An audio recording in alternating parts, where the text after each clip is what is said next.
মাটিতে লুটিয়ে পড়ে সে। এবার আনায়ার সারা শরীর গলাকাটা মুরগির মতো কাঁপছে। আনায়ার দেখে হাত দুটো কিভাবে লাফাচ্ছে, দেখে বোঝা যাচ্ছে সদ্য হাত কাটা হয়েছে। সে ভয়ে চিৎকার দিয়ে উঠে। ঠিক সেই মুহূর্তে সে ঝোপের আড়াল থেকে এক মানব বেরিয়ে আসে। আনায়া আতকে সেদিকে তাকায়, আর যা দেখে তাতে তার কলিজা কেঁপে ওঠে। দু হাত আপনা আপনি মুখে চলে যায় তার। আনায়ার শ্বাস আটকে আসে, তার গলা শুকিয়ে কাঠ হয়ে যায়। আনায়া ব্যক্তিটির চেহারা ভালো মতো লক্ষ্য করে সঙ্গে সঙ্গে শেষে স্তব্ধ হয়ে যায়। মানব কি তার চেনা পরিচিত একজন? সে আর কেউই নয়, বরং ওই দিন ভার্সিটিতে যে তার হাতে ব্যান্ডেজ করে দিয়েছিল এবং হাতের সঙ্গে হাত মিলিয়েছিল সুমন। আনায়া বুঝতে পারে না সুমন এখানে কি করছে। আনায়া স্পষ্টভাবে দেখে সুমনের হাত নেই। কাঁধের নিচ থেকে দুটা হাত একেবারে কাটা, রক্ত চুয়ে চুয়ে পড়ছে। সেখান থেকে সদ্য কাটা মাংসের অংশ এখনো খোলসে ঢাকা। ক্ষত স্থান থেকে হাড়ের সাদা অংশ বেরিয়ে এসেছে। রক্ত গল গল করে গড়িয়ে নামছে বুকের ওপর দিয়ে, জামা ভিজে চটচট করছে। আনায়া ডুকরে কান্না করে। সুমন ঠিক তার দিকে এগোচ্ছে, মুখ হা করে কিছু বলার চেষ্টা করছে। আনায়া বুঝতে পারছে না কোনো কথার কারণ। সুমনের গালের এক পাশ থেকে ছিন্ন বিচ্ছিন্ন হয়ে গেছে, আর ভেতরের জিহ্বাটাও নেই। সুমন যখন কিছু বলার চেষ্টা করছে তখন গল গল করে রক্ত বেরিয়ে চোয়ালের নিচ দিয়ে গড়িয়ে পড়ছে। আনায়া আর বসে থাকতে পারে না, তড়িৎ থেকে উঠে দাঁড়িয়ে পাগলের মতো উল্টো দিকে দৌড়াতে থাকে। পিছনে শুনতে পায় আনায়ার ভেতরের তীব্রতা যেন পুঞ্জীভূত হয়ে ওঠে। পেছন থেকে সুমন হাত না থাকলেও দৌড়াচ্ছে, ছুটে আসছে আনায়ার দিকে। হালকা হোঁচট খাচ্ছে কিন্তু থামছে না। আনায়া স্পষ্ট বুঝতে পারছে তার পিছনে কেউ তাড়া করছে। সুমনের কাটা হাতের জায়গা থেকে তীব্র ছপছপে আওয়াজ হচ্ছে, আর গলা দিয়ে সেই বিকট গঙ্গানির শব্দ। আনায়া প্রাণপণে দৌড়াচ্ছে, তার শরীর ঘামে ভিজে জমে গেছে। মনে প্রাণে শুধু একটা স্মৃতি ভেসে আসছে, আর সেটা হলো ইউভান। আনায়ার চোখ ইউভানকে খুঁজে বেড়াচ্ছে। হঠাৎ আনায়া ধাতব কোনো কিছুর শব্দে থেমে দাঁড়ায়, ধীরে ধীরে পেছনে ফিরে তাকায়, আর যা দেখে তার জন্য মোটেও প্রস্তুত ছিল না সে। অন্ধকারের মধ্যে কালো এক ছায়া মানব, হাতে তার কোদাল, বিবস্ত্রভাবে সুমনকে আঘাত করছে। স্পষ্টভাবে দেখা যাচ্ছে সুমনের মাথার খুলিটা গড়িয়ে অন্যদিকে পড়ছে, আর ধারালো কোদালের সাথে কাঁচা মাংস আটকে আছে। ছায়া মানবটি আরেকটা কোপ দিল সুমনের পাঁজরের পাশে। কোদালের ধারালো ফলাটি মুহূর্তেই মাংস ফাড়িয়ে হাড়ের গাঁট পর্যন্ত পৌঁছালো। আনায়া স্তব্ধ হয়ে দাঁড়িয়ে রইল, তার মাথায় যেন আকাশ ভেঙে পড়েছে। ছায়া মানব কি এতেও থামে না, সে আরও একটি কোপ মারে সুমনের কাঁধের উপর, ফেলে মাংস ছিঁড়ে গরম রক্ত ঝরে পড়তে লাগলো মাটিতে। শরীরের ভেতর থেকে বেরিয়ে আসা রক্ত মাংসের টুকরোগুলো ছিটকে গড়িয়ে আশেপাশে ছিটকে পড়ল। তার বুকের পাঁজরের একটা অংশ স্পষ্ট দেখা যাচ্ছিল। কাটা মাংসের টুকরোগুলো হালকা কাঁপছে, যেন শরীর এখনো মরতে রাজি নয়। এত কিছুর পর কি সুমন বেঁচে আছে? সে তো তখনই দুনিয়া ছেড়েছে যখন তার মাথা শরীর থেকে আলাদা করা হয়েছে। আনায়া দূর থেকে দৃশ্যটা দেখে স্থির হয়ে গেল। তার শরীর হিম হয়ে এলো। এক মুহূর্তের জন্য মনে হলো পায়ের নিচের মাটি সরে গেছে।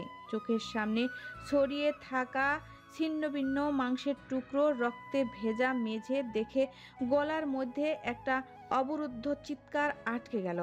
তখনই ছায়া মানবটি এবার ধীরে ধীরে আনায়ার দিকে ফিরে। আনায়া ভয়ে থাকলেও তার চোখ সজাগ হয়ে ওঠে। ছায়া মানবের মুখ স্পষ্ট হয় কিছুটা, তবে মুখের কোনো আকার বোঝা যাচ্ছে না, কারণ ছায়া মানবের মুখে ড্রাগনের মাস্ক পরা। ছায়া মানবটি ধীরে ধীরে পিছু পা হয়, আস্তে আস্তে অন্ধকারে মিলিয়ে যেতে শুরু করলো। আনায়া বুঝতে পারছিল এখানে দাঁড়িয়ে থাকলে তার বিপদ আরো ঘনিয়ে আসবে। অনেক বড় ভুল করেছে বাইরে এসে রিসর্টের। তাই এক মুহূর্ত আর দেরি না করে উল্টো পথে দৌড়াতে শুরু করে। যেই কারণেই হোক কোনো মতে ইভানের কাছে তাকে পৌঁছাতেই হবে। আনায়া জঙ্গল পেরিয়ে রাস্তায় চলে আসে। তার মাথা কাজ করছে না, পায়ের নিচে শুকনো পাতাগুলো মরমর করে উঠছে। চারপাশটা অন্ধকার, নিস্তব্ধ। রিসর্টের ফটক পেরিয়ে সে বুঝতে পারছে না কোন দিকে যাবে। বাতাস ভারী হয়ে উঠেছে, যেন ধোঁয়ার মতো কিছু তার চারপাশে জমাট বেঁধে আছে। মাথা ঝাঁকিয়ে ঝটপট ফোন বের করলো। দেরি করা যাবে না। প্রথমেই আয়ানকে ফোন দিল। রিং বেজে যাচ্ছে কিন্তু কেউ ধরছে না। একবার, দুবার, তিনবার, না, কলটা কেটে যাচ্ছে। এক অদ্ভুত শূন্যতা বুক ছড়িয়ে গেল, যেন এই পৃথিবীতে সে একা, একদম একা। তারপর সাহস করে ইভানকে ফোন দিল। আঙ্গুলগুলো কাঁপছে। 1 2 3, অবশেষে কলটা রিসিভ হলো। আনায়া গভীর শ্বাস নিল। মনে হলো এই দমটাই হয়তো তার শেষ আশ্বাস। সে ফোনে কিছু বলতেই যাবে তার আগে ওপাশ থেকে এক ধরনের আওয়াজ ভেসে আসলো, যা একেবারে অপ্রত্যাশিত। আনায়ার কানে আসছে চাপা নিঃশ্বাস, মৃদু হাসির শব্দ, কারো দম চাপা আর্তনাদ। এটা কি? আনায়ার মস্তিষ্ক ঝাঁকুনি খেলো, কিন্তু বুঝতে সময় লাগলো না। আনায়ার স্পষ্টভাবে বুঝতে পারলো কণ্ঠের আওয়াজটা তানহার, এবং গলার স্বর, শ্বাস, চাপা আর্তনাদ সবকিছু মিলিয়ে পরিষ্কার বোঝা যাচ্ছে ফোনের ওপাশে আসলে কি ঘটছে। আনায়ার কানে ঝাঁঝালো গরম সীসা ঢেলে দেওয়া হলো যেন। আনায়ার ঠোঁট ফাঁক করে কিছু বলতে যাবে, তার আগে কলটা কেটে গেল। আনায়া মুহূর্তেই হতভম্ব হয়ে ফোনের দিকে তাকিয়ে রইল। এক মুহূর্তে কিছুক্ষণ আগে ঘটে যাওয়া নিঃসঙ্গ ঘটনা তার মাথা থেকে বেরিয়ে গেল। ঠিক সেই মুহূর্তে একটি ভিডিও আনায়ার ফোনে আসলো। আনায়ার কাছে সবকিছু ধোঁয়াশা লাগছে, তাও সে কৌতূহল দমিয়ে রাখতে না পেরে ভিডিওটা অন করে। মুহূর্তেই তার পুরো দুনিয়া উল্টে গেল। ক্যামেরার ফ্রেমে ইভান আর তানহার অন্তরঙ্গ মুহূর্ত চলছে। তানহার হাত ইভানের চুলের জড়িয়ে আছে, ইভানের ঠোঁট তানহার ঘাড়ে লেগে আছে। দুজনের শরীর একে অপরের এত কাছে যে নিঃশ্বাসের দূরত্ব নেই। আনায়ার গলা শুকিয়ে কাঠ হয়ে গেল। হাত থেকে ফোনটা পড়ে গেল। পড়লো কিন্তু সে তুলল না। তার তো কাদার কথা, তাই না? কিন্তু অদ্ভুত বিষয় হলো তার চোখ থেকে এক ফোঁটা পানিও পড়ছে না। চোখের সামনে সে দৃশ্য ঝকঝকে পরিষ্কার। কলিজা ধক করে উঠল। তারপর যেন চূর্ণ বিচূর্ণ হয়ে একদম খালি হয়ে গেল। আনায়ার সমস্ত শরীর অসাড় হয়ে গেল। সে না সামনে এগোতে পারে আর না পেছনে হাঁটতে পারে। কেবল স্তব্ধ হয়ে দাঁড়িয়ে রইল। রাত গভীর, বাইরে ঝড়ো বাতাস বইছে। মাঝে মাঝে বিদ্যুতের আলো ঘোলাটে অস্থির ভাবের আলোকিত করে তুলছে। পিহু বসে মনোযোগ দিয়ে বই পড়ছে। বিদ্যুৎ চলে গেছে অনেকক্ষণ হলো। ঘর জুড়ে শুধুই অন্ধকার আর বাইরে থেকে ভেসে আসা বৃষ্টির শব্দ পুরো ফ্ল্যাটে। তখনই দরজায় টোকা পড়ে, টক টক টক। পিহুর বুক ধক করে উঠে। এই রাতের বেলা কে আসতে পারে? সে কিছুক্ষণ দরজার দিকে তাকিয়ে রইল পিহু, কিন্তু কোনো সাড়া দেয় না। কয়েক মুহূর্ত পর আবার শব্দ আসে, এবার একটু জোরে। দয়া করে একটু পানি দেবেন। দরজার ওপাশ থেকে পুরুষালী কণ্ঠস্বর ভেসে আসে। পিহু দ্বিধায় পড়ে যায়। অন্ধকারে একজন অপরিচিত পুরুষের কণ্ঠস্বর। তার মনে অজানা আশঙ্কার দানা বাঁধে। কিন্তু সে দরজার ছোট জানালা দিয়ে বাইরে তাকিয়ে দেখে এক ব্যক্তি দাঁড়িয়ে আছে। বৃষ্টিতে ভিজেছে সে। পিহু কাঁপা কাঁপা কণ্ঠে জিজ্ঞাসা করে, আপনি কে? দরজার ওপাশ থেকে ছেলেটি তখন বলে ওঠে, আমি এই ঝড়ের মধ্যে পথ হারিয়েছি, একটু পানি দেবেন, খুব তেষ্টা পেয়েছে। পিহু একটু দ্বিধা করেও দরজার ছিটকুনি খুলে দেয়। দরজা খোলার সাথে সাথেই লোকটির পানে তাকায় পিহু। লোকটাকে দেখতে বড্ড অদ্ভুত লাগছে। গায়ের রং দেখে মনে হচ্ছে ব্যক্তিটি বাইরের কোনো দেশের। তবু পিহু মনে সাহস নিয়ে বলে ওঠে, আপনি বসুন, আমি পানি নিয়ে আসি। লোকটি নিঃশব্দে ভেতরে প্রবেশ করে, যেন সে এই সুযোগের অপেক্ষায় ছিল। পিহু আর কোনো কথা না বাড়িয়ে রান্নাঘরের দিকে পা বাড়ায়। এমনিতেই তার মনের ভিতর খসখস করছে। তখনই সোফায় বসে থাকা লোকটি সদর দরজার দিকে তাকায়। মুহূর্তেই সদর দরজা থেকে 4-5 জন মুখোশধারী লোক ভেতরে প্রবেশ করে। পিহু থমকে যায়। তার বুকের ভেতর কেমন ছাত করে উঠে। সে অনুভব করে কারো উপস্থিতি। সে কিছু বুঝে ওঠার আগেই একজন দরজা বন্ধ করে দেয় ঠাস করে। পিহুর চোখ ছিটকে যায়। 4-5 জন অচেনা লোকদের দেখে পিহুর কলিজায় পানি শুকিয়ে গেল। সোফায় বসে থাকা মধ্যবয়স্ক লোকটি ধীরে ধীরে উঠে দাঁড়ায়, পিহুর দিকে এগিয়ে আসে। পিহুর হাত থেকে পানির গ্লাসটা নিচে পড়ে যায়। তৎক্ষণাৎ পিহু রুদ্ধ কণ্ঠে আওড়ায়। আ- আপনারা কে? মুখোশধারী লোকগুলো কোনো কথার উত্তর দেয় না। পিহু বুঝতে পারে তার আশেপাশে কোনো নিরাপত্তা নেই। সে আতঙ্কে একেবারে দেওয়ালের সঙ্গে মিশে যায়। লোকগুলো তার দিকে লালচে কামুক জঘন্য দৃষ্টিতে তাকিয়ে আছে, যেন পিহুকে গিলে খেতে চায়, টুকরো টুকরো করে ফেলতে চায়। পিহু পুনরায় বলে ওঠে। দেখুন, বেরিয়ে যান, ভালো হবে না কিন্তু। আমি পুলিশ ডাকবো। তখনই লোকগুলো উচ্চ স্বরে হাসতে হাসতে বলে। ভয় পেও না মিষ্টি মেয়ে, আমার তোমাকে কষ্ট দিতে আসেনি, বরং আদর করতে এসেছি। পিহু থরথর করে কাঁপতে থাকে। তার লজ্জা ঘৃণায় কান গরম হয়ে আসে। লোকগুলো থেমে নেই, তার দিকে এগিয়ে আসছে। পিহু আর কথাই সরবে, সে তো একেবারে দেওয়ালের সঙ্গে মিশে আছে। পিহু নিজের বিপদ খুব ভালো মতোই বুঝতে পেরেছে। তার মাথার সঙ্গে সঙ্গে সঞ্চার হতে শুরু করে, আশেপাশে তাকিয়ে ভারী কিছু খুঁজতে থাকে আত্মরক্ষার জন্য। তখনই চোখে পড়ে ধারালো ছুরির উপর। মুহূর্তেই অপেক্ষা না করে ছুরিটি হাতে তুলে লোকগুলোর সামনে ধরে। আর এক পা সামনে এগোলে জানে মেরে ফেলবো। আমাকে দুর্বল ভাববেন না, পিছনে সরুন বলছি। আমাকে যেতে দিন। পিহুর গলার কণ্ঠ কাঁপছে।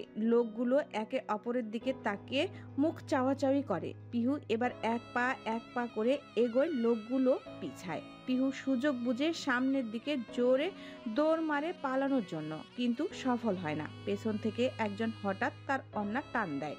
অন্নাটা ছিঁড়ে মেঝেতে পড়ে যায়। পিহু 2 হাত বুকে চলে আসে। তার হৃদস্পন্দন যেন থেমে যায় এক মুহূর্তে। লোকগুলো তার হাত হ্যাঁচকা টান দিয়ে মেঝেতে ফেলে দেয়। পিহু ব্যথায় আর্তনাদ করে ওঠে। পিহু বুঝতে পারছে এখন তার সাথে খারাপ কিছু ঘটতে চলছে, তাই সে হাত জোর করে কাঁদতে কাঁদতে বলে। না না, প্লিজ আমাকে কিছু করবেন না, দয়া করে আমাকে যেতে দিন। পিহুর চোখের পানি গড়িয়ে পড়ে গাল বেয়ে, কিন্তু তাতে কারো করুণা নেই। লোকগুলো ঘিরে ধরে তাকে। একজন তার মুখের সামনে এসে বলে। চুপ করে থাকলে কিছু হবে না, বেশি চেঁচালে খারাপ হবে। আমরা বেশি কষ্ট দিয়ে মারবো না তোকে। পিহুর চোখ বড় বড় করে তাকিয়ে রইল। তার দৃষ্টি চকচকে হয়ে যায়, কিন্তু সে কিছু বলতে পারছে না। গলা থেকে কোনো শব্দ বের হতে চায় না।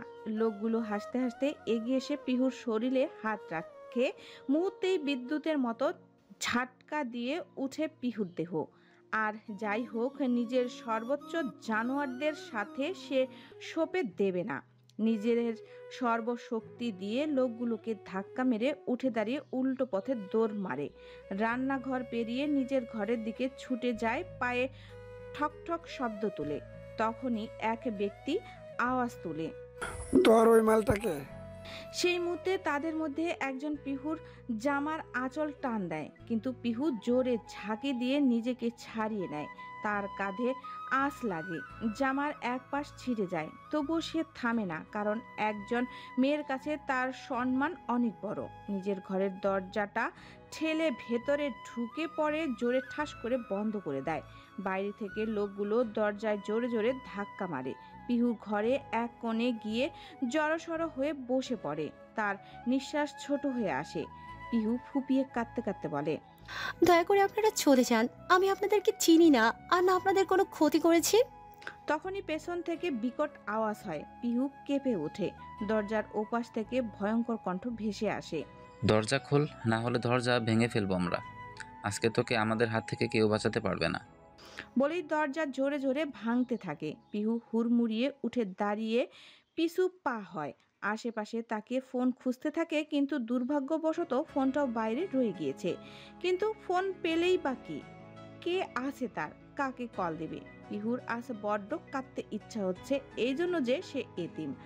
আজ হয়তো তার পরিবারের কেউ থাকলে এ বিপদের সম্মুখীন হতে হতো না তাকে। পিহুর এসব চিন্তা ভাবনার মাঝেই দরজা ভেঙে মুখোশধারী লোকগুলো প্রবেশ করলো। মুহূর্তেই পিহু ভয় ও আতঙ্কে ফ্রিজ হয়ে গেল। তার শিরা উপশিরা এক অজানা শিহরণ ছড়িয়ে পড়ল। তখনই লোকগুলো ভয়ঙ্কর কণ্ঠে বলে ওঠে। এখন কোথায় পালাবে মামুনি? আমাদের হাত থেকে আজ পর্যন্ত কোনো মেয়ে রেহাই পায়নি, সেখানে তুমি তো একা। বলেই কামুক দৃষ্টিতে তাকায় পিহুর পানে। মুহূর্তেই পিহুর শরীর কাঁপতে শুরু করে। পিহু সরতে সরতে একেবারে খাটের গা ঘেঁষে দাঁড়ালো। না সামনে না পিছনে, কোনো দিকে এখন সে এগোতে পারবে না। পিহু ভয়ে জড়িত কণ্ঠে বলে ওঠে, দেখুন আপনারা কি চান বলুন, আমি সব দেব, শুধুমাত্র আমাকে ছেড়ে দিন। আমি তো আপনাদের কোনো ক্ষতি করিনি, বলুন আমার সর্বনাশ করে আপনাদের কি লাভ? দয়া করে ছেড়ে দিন আমাকে। পিহুর আগতির লোকগুলোর কান অবধি পৌঁছায় না। তারা পিহুর বাহু টেনে বিছানায় ছুঁড়ে ফেলে। পিহুর সমস্ত শরীর অবশ হয়ে এলো। তবুও মনের জোরে উঠে দাঁড়ানোর চেষ্টা করতেই এক লোক এসে তার দু হাত দুদিকে চেপে ধরে ঝুঁকলো কিছুটা। পিহু হাত পা ছোটাছুটি করতে থাকে। তার চিৎকার এখন গলা ফাটিয়ে বেরিয়ে আসছে। সে ব্যথায় কষ্টে আর্তনাদ করে উঠে বলে, আমার এত বড় ক্ষতি করবেন না দয়া করে, আমার কেউ নেই, আমি এই পৃথিবীতে একা, দয়া করে আমাকে মারবেন না। লোকটি লাঞ্ছনা দৃষ্টিতে পিহুর শরীরের দিকে একবার নজর দিয়ে ঘৃণ্য বুলি আওড়ালো। তুই যেহেতু পৃথিবীতে একা, তাই তোর বেঁচে থাকা বা মরে যাওয়ার কারো কোনো কিছু যায় আসে না। তোর জন্য কাদার মতো কেউ নাই, তাহলে বেঁচে থেকে লাভ কি তোর? মরার আগে না হয় আমাদেরকে একটু সুখ দিয়ে মরলি। পিহু স্তব্ধ হয়ে যায়, অনুভব করে পুনরায় যে তার বেঁচে থাকার পৃথিবীতে মূল্যহীন। লোকগুলো পিহুর বেঁচে থাকা নিয়ে উপহাস করে।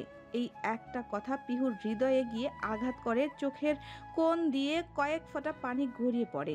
তার জীবন তো একেবারে তুচ্ছ। সে একাকী নিঃস্ব, তার মরা বাঁচাতে পৃথিবীতে কারো কিছু যায় আসে না। পিহুর বড্ড হাসি পায় তার নিজের জীবনের উপর। তার মনে যে আশার আলোটুকু ছিল সেটাও নিভে যায়। লোকগুলো তার শরীরের দিকে ক্রমশ এগিয়ে আসতে থাকে। সেই মুহূর্তে চোখ বন্ধ করে নিজের শেষ মুহূর্ত শুনতে থাকে।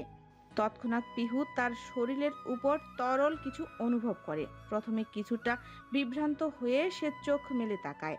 আর যা দেখে তার জন্য সে মোটেও প্রস্তুত ছিল না। রক্তাক্ত লোকটি তার শরীরে ঢলে পড়ল। পিহু হকচকিয়ে উঠে ধাক্কা মেরে লোকটিকে সরিয়ে উঠে দাঁড়ায়। পরিস্থিতি বুঝে ওঠার জন্য সামনের দিকে তাকায়। মুহূর্তেই চোখ আটকায় এক মুহূর্ত বয়স্ক মহিলার পানে। উস্কো চুল, মহিলাটির কয়েকটা চুল সাদা হয়ে গেছে। চোখের নিচটায় কালচেটে, কিন্তু চোখগুলো ভয় পাওয়া রক্তের মতো লাগে। নোংরা কাপড় পরা দেখে মনে হচ্ছে বহু বছর এক কাপড় পরেই আছে। তখনই পিহুর দৃষ্টি আটকায় মহিলাটির হাতে থাকা রক্তাক্ত চাপাটিটির উপর। পিহুর চোখ বড় বড় হয়ে সে বুঝতে পারে এই লোকটিকে মহিলাটি মেরেছে। লোকগুলো মহিলাটির দিকে তেড়ে এসে বলে, এই বুড়ি, আমাদের কাছে বাধা দেওয়ার সাহস কি করে হলো তোর? জানের ভয় নেই? মহিলাটি কোনো উত্তর দিল না। সবাইকে অবাক করে রুদ্রমূর্তির রূপ ধারণ করলো সে। একের পর এক আঘাত করতে থাকে লোকগুলোর উপর, যেন তার প্রাণের কোনো ভয় নেই। পিহু এসব দেখে আরো ভয় পেয়ে যায়, বুঝতে পারে না কি করবে। তখনই মহিলাটি তার দিকে তাকিয়ে বলে ওঠে, পালাও মা, পালাও, না হলে জানোয়াররা তোমাকে ছিঁড়ে খাবে। পিহু এক মুহূর্তে থেমে গেল। তার মন ঠিক বুঝে উঠতে পারছিল না সে কি করবে, কিন্তু মহিলার কথা শুনে সে পালাতে চাইল না। মুখোশধারী লোকগুলো দ্রুত মহিলাটির হাত ধরে ফেলে। পিহু ঘাবড়ে লোকগুলোর দিকে তাকিয়ে বলে, আপনারা দয়া করে তাকে ছেড়ে দিন। সে আপনাদের মায়ের বয়সী, যা করার আমার সাথে করুন, কিন্তু তাকে আঘাত করবেন না। লোকগুলো উচ্চস্বরে হাসতে থাকে। পিহুর কথায় এখানে কোনো দাম নেই। যে করে হোক তাকে কিছু করতে হবে, কিন্তু কি করবে সে? মহিলাটি পিহুর দিকে তাকে গর্জন দিয়ে বলল, মা, এই জানোয়ারদের মারতে হবে, হাতে অস্ত্র তুলে নাও আর শেষ করে দেবে জানোয়ারদের। পিহু সজাগ হয়ে উঠে। তার মন একেবারে পরিষ্কার হয়ে যায়। এই মুহূর্তে তার বাঁচার একমাত্র সুযোগ। সে দ্রুত রুমের দরজার দিকে পা বাড়ায়, কিন্তু ঠিক তখনই পেছন থেকে লোকগুলো তার হাত আঁকড়ে ধরে। পিহুর ভেতরের আগুন জ্বলে ওঠে। সে আর দুর্বল হয় না, বরং মাথা ঠান্ডা রেখে পাশের ফুলদানি তুলে নিয়ে দ্রুত লোকটির মাথায় গিয়ে আঘাত করে। ফুলদানির শক্ত অংশে মাথায় গিয়ে লাগতেই লোকটি মুখমণ্ডল থেকে রক্ত ঝরতে থাকে। পিহুর চোখ মুহূর্তেই এক তীব্র প্রতিশোধের অগ্নিকুণ্ড যেন জ্বলতে শুরু করে। লোকটি ঝুঁকে পড়ে, তার শক্তি ক্ষয়ে যায়। আর পিহু আবারও পা বাড়ানোর চেষ্টা করে, কিন্তু পুনরায় লোকগুলো মহিলাটিকে ছেড়ে তার হাত ধরে আরো শক্ত করে আঁকড়ে ধরে। পিহু এক ঝাঁকুনি দিয়ে মাটিতে পড়ে যায়। মহিলাটি ছাড়া পেয়ে তাড়াতাড়ি রুম থেকে বেরিয়ে এসে রান্নাঘরের দিকে আসে। কোনো কিছু না ভেবে গ্যাসের লাইন খুলে দেয়। লোকগুলো সেটি খেয়াল করে না, তাদের পুরো মনোযোগ এখন পিহুর উপর। অনেক জ্বালিয়েছিস তুই আমাদের। আজ থেকে এমন মৃত্যু দেব তোর আত্মা অব্দি কেঁদে উঠবে। পিহুর শির দ্বারা বয়ে ঠান্ডা স্রোত নেমে আসে। লোকগুলোর হাতে বন্দুক তুলে তার দিকে তাক করে। পিহু শুকনো ঢোক গিলে এই মনে হয় তার জীবনের অন্তিম সময়। লোকটি বন্দুকটা তার মাথা বরাবর ঠেকায়। পিহু চোখ খিচে বন্ধ করে নেয় সঙ্গে সঙ্গে। হঠাৎ পুরো ঘরটা ভয়ঙ্কর বিস্ফোরণের আওয়াজে কেঁপে ওঠে। গরম বাতাসের শিখায় ঘরটা তলিয়ে নিয়ে যায়, আর বাইরে পুলিশের সাইরেনের আওয়াজ শোনা যায়। লোকগুলো এক মুহূর্তের জন্য ঘাবড়ে যায়। পিহুর মুখশ্রী আগুনের তীব্র শিখায় ঝলসে যায়। চারিদিকে দাউ দাউ করে আগুন জ্বলছে। লোকগুলো কিছুক্ষণের জন্য পিহুর কথা ভুলে যায়। জানালা দিয়ে বাইরে পালানোর চেষ্টা করে, কিন্তু বাইরে পুলিশের গাড়ি দাঁড়িয়ে আছে। পুলিশরা অনেক আগে থেকেই তাদের খুঁজছে। সদর দরজা দিয়ে যাবে না, সেদিকে আগুন। লোকগুলো কোনো উপায় না পেয়ে জানালা দিয়ে লাফ মারে। অপরদিকে পিহু আগুনের ধোঁয়ায় জোরে জোরে কাশতে শুরু করে। চারিদিকে তাকে মহিলাটিকে খুঁজে কিন্তু পায় না। আগুন চারিদিক থেকে গ্রাস করে নিচ্ছে ঘরটাকে। ধোঁয়া ছড়িয়ে পড়ছে পিহুর চোখ মুখে। নিঃশ্বাস নিতে কষ্ট হচ্ছে তার। শরীরের শক্তি যেন কোথাও হারিয়ে ফেলেছিল পিহু। আগুনের উত্তাপে তার হাতের চামড়া জ্বলে গিয়েছে কয়েক জায়গায়। ফ্লোরে লুটিয়ে পড়ে, চোখের পাতা ভার হয়ে আসছে, সবকিছু ঝাপসা হয়ে যাচ্ছে। তখনই অন্ধকার আর ধোঁয়ার মাঝে এক লম্বা ছায়া দেখা দিল। সেই ছায়াটি ধীরে ধীরে তার দিকে এগিয়ে আসছে। পিহু চাইলেও নাড়াতে পারছে না। সে ছায়াটি তার একদম সামনে এসে দাঁড়ায়। পিহু ধোয়ার কারণে স্পষ্ট দেখতে পারছে না লোকটির মুখ। তখন হঠাৎ একটা শক্তপোক্ত হাত তাকে বুকের মধ্যে চেপে শূন্যে তুলে নেয়। পিহুর শরীর ব্যথায় কুঁকড়ে ওঠে। তার কাপা চোখে পাতা একবার কাঁপে। জীবন আর মৃত্যুর মাঝখানে দাঁড়িয়ে সে নিজের সঙ্গে যুদ্ধ করে চোখ খুলে তাকায় কাঙ্ক্ষিত মানুষটির পানে। সেই চেনা নীল মণিওয়ালা চোখ, যে চোখের প্রেমে পড়েছে চেহারা রাগে, যে চোখে একটুখানি তাকালে তার সমস্ত যন্ত্রণা নিমিষে মিলিয়ে যেত। পিহু অস্পষ্ট গলায় বলে ওঠে,